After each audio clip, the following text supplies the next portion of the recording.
So hi guys, welcome back to my YouTube channel. I hope you guys are good, you guys are great. So yeah, today I'm going to be speaking about staying away from your head. That is like basically the most important thing you can do in your lifetime. I mean, it's the best. But I found myself a remedy that is still working for me. So I don't know if it's going to work for you or not, but I just hope it does. So yeah guys, let's get right to it. So yeah, when I was 19, I was 19, I started dating my fiance, and things were hectic, guys. I'm not gonna lie, things were so hectic because I just met this guy and we dating, and he likes people, he likes kids, he likes old people, middle-aged people, like teenagers, like, and also everyone likes him, and it was like the most difficult thing because even some women would like literally throw themselves at him, and sometimes I'm there and I need to pretend like I didn't see anything, and it was so difficult. Sometimes I felt like crying, and my head would always say, like, look at them, look at what they're doing, and you're not saying anything. Why are you not saying anything? Why are you not standing up for yourself? Like, why are you not saying? Like, my head would literally whisper a lot of things into me, and I didn't know how to handle the situation because I was thinking, I just got into a relationship with this person, and it hasn't been long since we've been together, and I didn't want to come across as a person that wants to change his life and what he's been doing, and how he treats people. I had to be cautious about all those things, but at the same time I was dying inside because I was always in my head. And during that process of like finding a way to talk to him that is not going to be offensive, obviously, I was also having a lot of encounters, like there were women that would literally want to be friends with me, and 2 or 3 weeks down the line they're asking me all sorts of things about my man, like what is he like, is he into this, is he into that, and I couldn't understand, like, because for me it was just, you want to be friends with me, so what does my man have to do with this, like all of this, and that really contributed to me like overthinking things, and also contributed to me like staying in my head the whole time. And you would also get people that are like so spiteful, and when they say things, they just say things the other way around. They don't say something the way it happened, they leave out details and stuff. So one day I went to the shops and there was this lady. She said she works, yeah, she was at the counter, and she said, oh, there was a poster behind her. I said, oh, that looks beautiful. Yo, I would really like to have that, for the academy. And she said, oh, there's this other guy that also likes it. He gave me his number.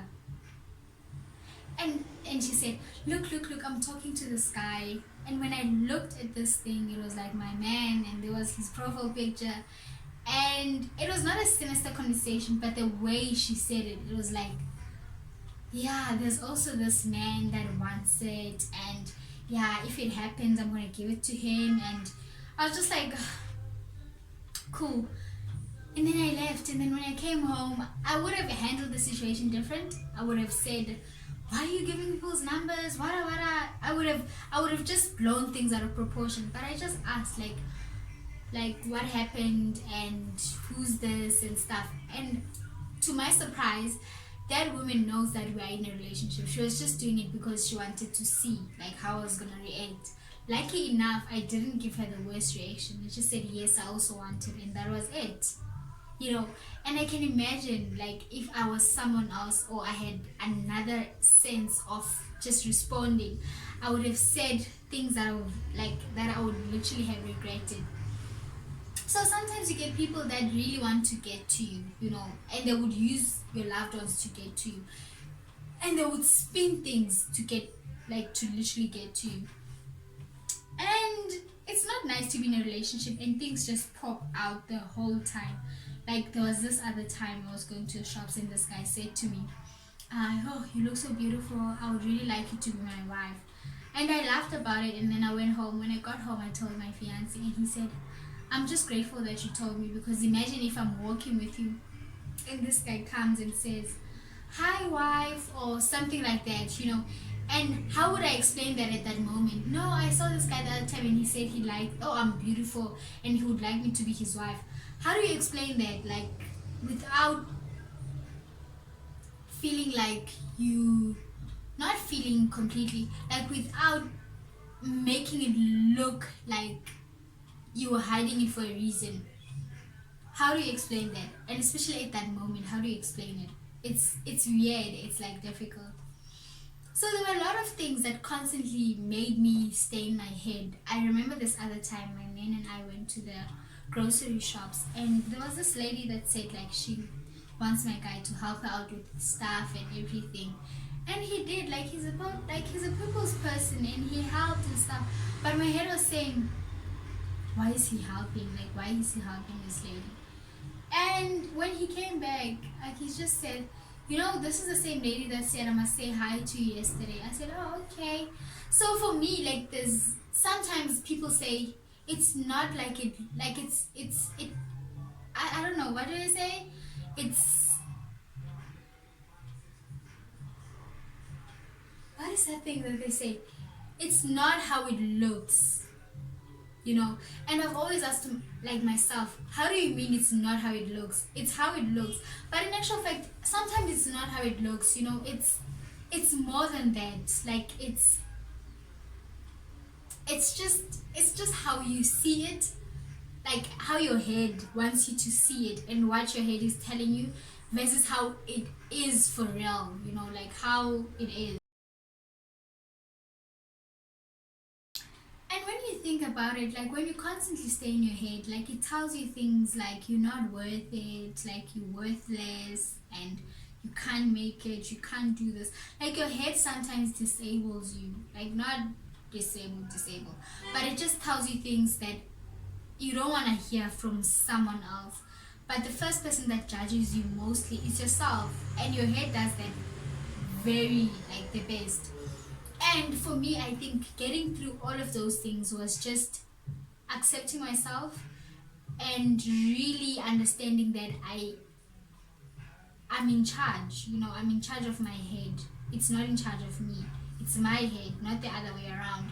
So when it tells me something, I literally had to stop it, you know. I literally had to say no, like I will ask first, and when I've asked and I got the answer, then that I will think about, not what you're currently telling me, you know, because your head will tell you things that are not even true, and you will think about that thing the whole day, only to find out that it was a lie, or it was just something that you saw which wasn't even what you think it was. So I would say basically, like, stay away from your head. Like, it's the worst place you could be at, because it's going to destroy you, you know. It will at some point, and you don't want that, you know. You wanna be a person that is aware of everything that happens to you, and you don't want to contribute towards judgment. You don't want to contribute towards self-pity, you know. You don't want to contribute towards feeling bad about every move that you take because you were listening to your head. Because some people literally respond irrationally because of their heads. You know, when you look at some people's behavior patterns, it's all because they listen to their heads most of the time. You know, they don't consider like speaking to that person first and then getting the answer. They just react, you know. And if you look at something and you just analyze it with your head, that is dangerous. It is, you know, because you might analyze it in a way that is not really true, you know. And the best way to like get through everything is to be honest and ask, you know. When I started opening up to my man about how I felt and what my head was telling me, we would literally laugh, you know, like we would laugh about it. And it's something that had made me realize that I could have done it earlier, you know. I wouldn't have suffered so much alone, you know. We could have dealt with this issue so long ago, you know. And his support, you know, literally helped me so much, because he was very supportive towards my insecurities and the fact that he likes people and stuff. He was very, very supportive towards the kind of things that were happening and stuff, And he also made me realize that sometimes you might see something but it's not exactly how it looks, so always confirm, and always say, okay, when I was looking at this is the feeling that came, this is what my head said and stuff. So it was much easier for him to relate to where I was and to understand why I reacted the way I did. So it helped both of us in a way, and at the same time it also made me understand that not everyone has bad intentions. Some people are genuinely like good, but they're too good. They don't know how to express that. And some people are just some people. So yeah, it actually helped me to stay out of my head. It helped me with a lot of things. I could see things clear in my relationship, and I could address things more real, because there was no like things at the back of my head. I was just addressing something that I felt at that moment and what happened for me. So it also opened a channel for me to be more honest, and when I had encounters and stuff, we could speak about it. And funny enough, like till today, like when my head said something, I would tell my man, yo, you know what, when I was looking at A, B, and C, my head said this and that, and we would laugh about it. Like now it's nicer because it's something that we don't really allow to hold us back, and allow to just capture us in that moment and react to just that moment. We allow ourselves to get through it, and laugh about it. So yeah, guys, getting out of your head is important, and especially if you know what you want, you'll work really hard to get out of your head and just see things for what they are. So I was watching this other series, what is it called? Haters Back Off. So there's a part in that series that Amanda wore one of the gowns, and Patrick wanted to take it off because he was upset that this is my girlfriend's things and you can't just wear them and stuff. But when he was taking it off, Miranda was looking at them through the window, so she could see Patrick taking the jacket off, but she couldn't hear what Patrick was saying. So it looked like Patrick was taking someone else's jacket off, which is like weird when you look at it, and especially if your guy does it to another woman, So it gave her something else to think about. And when she went home, she said to her sister, Patrick is cheating on me. But he was not cheating. So thank you guys for being here. Really much appreciated. And yeah, I hope you didn't forget to subscribe and like the video. I'll see you guys soon.